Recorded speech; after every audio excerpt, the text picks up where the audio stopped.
So here's the question with social media in your church. I found is so much is critical on the senior pastor, the lead pastor, how much they own social media.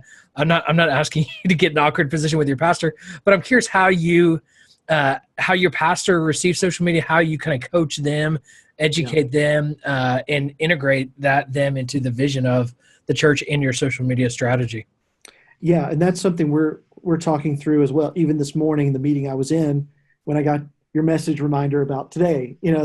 we're talking. Somebody asked the question, "Hey, who's going to start managing our pastor's social media?" Yep. Yep. He does a pretty good job, better than he probably thinks, Yeah. but it's not regular, it's not consistent, and Yep. and that's the issue with social media is it has to be consistent to Yep. really have that impact. So we're thinking through that right now.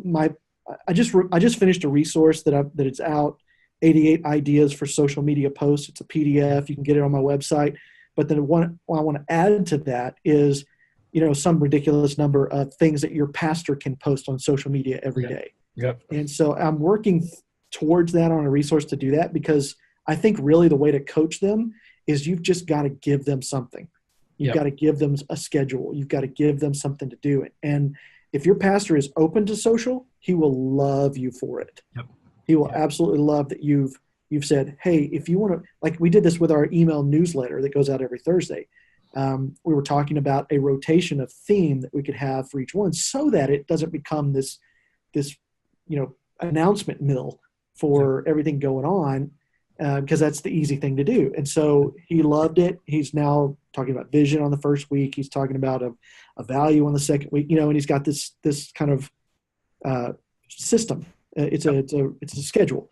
Yep. So I think the best thing communicators can do is insert yourself into that conversation with the pastor, because Yep. you know your pastor and you're Yep. friends with your pastor. And if you're not, you need to be friends with your pastor. Yes. Yes, you do. And get to know how they tick and how Yep. they like to work.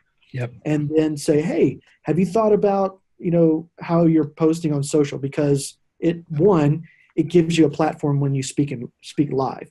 Yep. When you start to say from a platform, here's what it's like today and here's how we can help you. If you aren't involved in social media, you kind of lose that platform, because that's how people interact.